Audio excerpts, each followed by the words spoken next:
Hi! Eto si Direk Boboy, taghatid sa inyo ng Kwentong Pinoy. Today, travel and food tayo.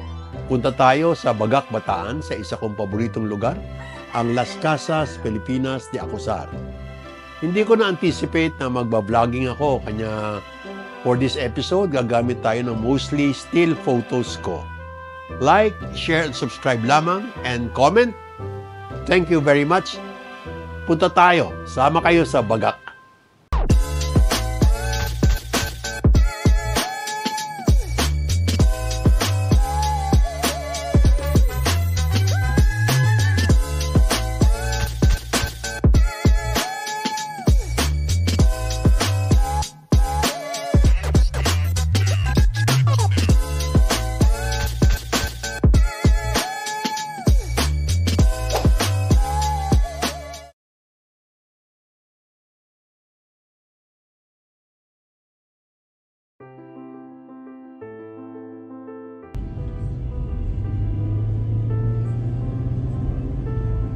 Maganda naman ang mga daan papunta sa ating destinasyon.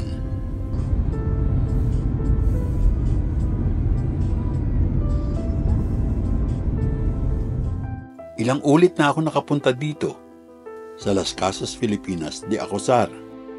Tuwing bumabalik ako, may bago.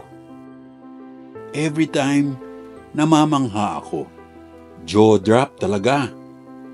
Para kang sumasakay sa isang time machine, bumabalik sa isang tupi ng panahon kung saan nagkukumpul-kumpul ang magagandang bahay at gusali sa Pilipinas. Malinis ang environment, ang mga daan na cobblestones, mga parke, ang ilog, ang playa, at ang hangin, mapayapa at matiwasay.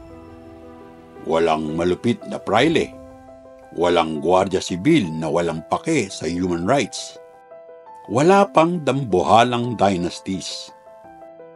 Ang pinaka-main attraction ng Las Casas, Filipinas de Acosar ay ang mga tinatawag na heritage houses, mga bahay na karamihan ay ginawa noong panahon ng Kastila. Kadalasan ay inililipat dito mula sa ibang lugar. Maingat na dinidisassemble at muling binubuo ng ilang buwan dito sa Bataan. Tulad nitong Casa Hagonoy.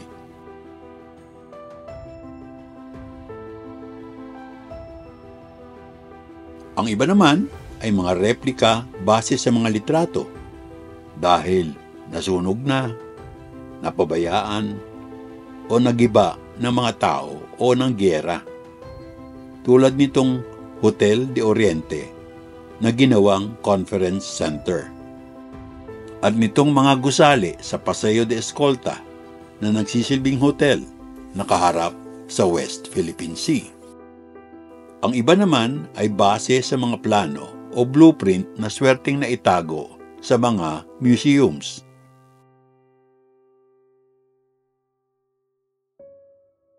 More than 60 heritage houses and more than 30 structures na ang nandito. 400 hectares ang buong property. Napakalaki po. Marami pa ang pwedeng itayo.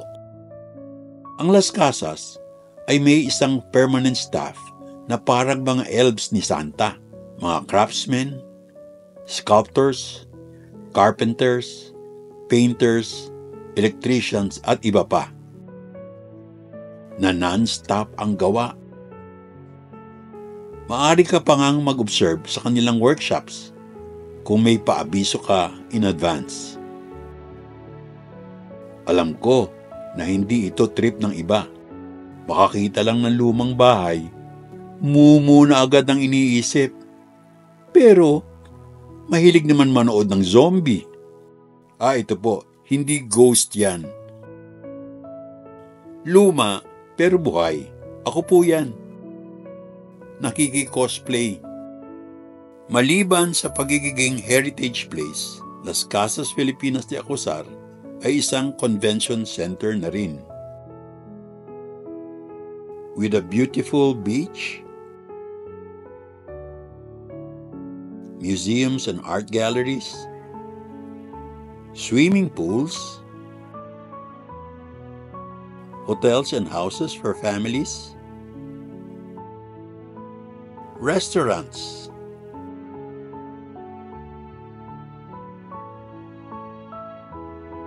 merong libreng performances.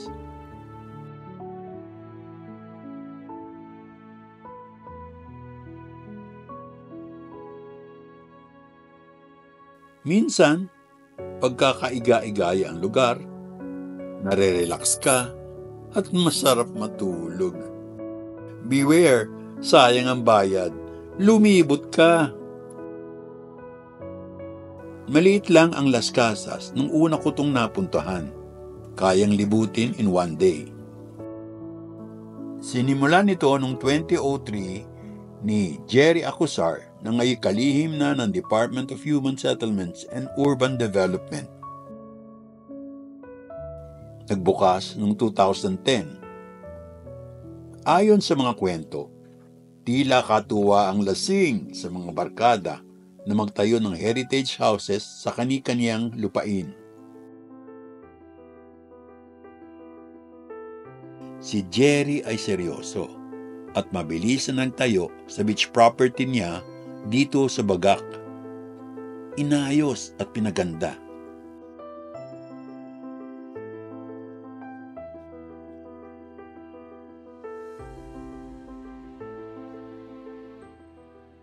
Our accomplishments are possible without the exceptional team behind Las Casas Filipinas de Acusar and New San Jose Builders, who built my vision collecting and restoring these ancestral homes that we are in state of neglect and decay.